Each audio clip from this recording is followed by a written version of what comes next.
Fabrice Sitterman de la DREAL, Direction régionale de l'environnement, de l'aménagement et du logement de Nouvelle-Aquitaine. Bien. Bonjour à toutes et à tous. J'ai la lourde mission de terminer. Moi, je voudrais en quelques mots évoquer un outil prospectif qui sont les projets de territoire pour la gestion de l'eau, qui sont des outils que vous connaissez sans doute, mais souvent présentés comme le cadre pour la construction de réserves de substitution, alors que c'est une approche bien plus large et qui revêt une dimension prospective forte.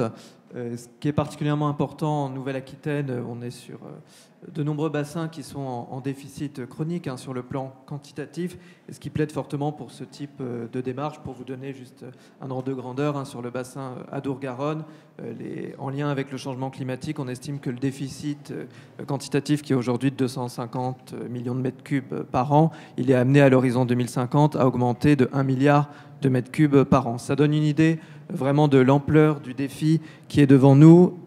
Alors il y a beaucoup de choses qui sont déjà faites, de solutions, d'innovations. Il y en a un certain nombre qui ont été présentées ce matin. Ces initiatives, elles ont besoin ensuite de vivre dans un cadre concerté, dans des projets de territoire qui sont adaptés au contexte de chaque territoire, géologique, géographique, de la réalité des usages, et les PTGE, donc ces projets de territoire que la DREAL accompagne parmi d'autres acteurs. Ils sont là pour jouer ce rôle en proposant un panel de solutions en concertation avec l'ensemble des acteurs au niveau d'un bassin versant.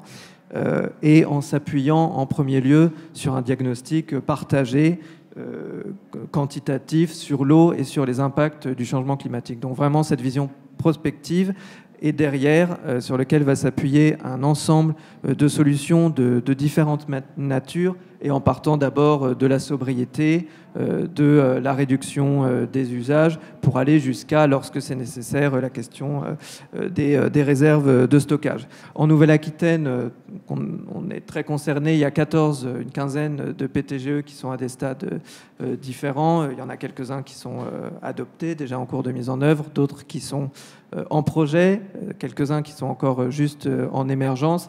Et juste pour vous donner une illustration parmi ces différents types de solutions qu'ils peuvent proposer, on a tout un volet sur les solutions fondées sur la nature, par exemple dans le PTGE, sur le bassin de la Boutonne, des opérations sur de la recharge granulométrique de cours d'eau, de la restauration de zones humides pour le soutien du débit d'étiage. Donc tout un volet sur lequel on insiste beaucoup, de solutions fondées sur la nature. Ensuite, un volet économie d'eau pour réduire la pression de prélèvement. Je pense que ça a été beaucoup abordé ce matin sur les questions de réutilisation des eaux usées traitées, mais aussi tout ce qui va être derrière, agriculture de précision, goutte à goutte, et puis la question plus fondamentale d'évolution des pratiques agricoles, de modification des assolements.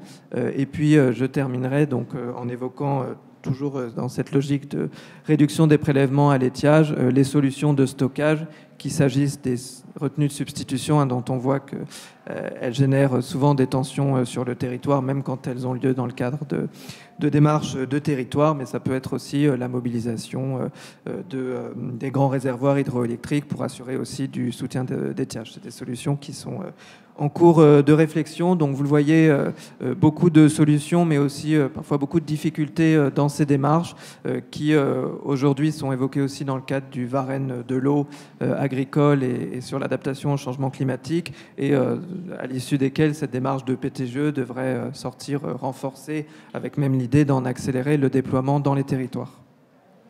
Merci beaucoup Fabrice Sitterman.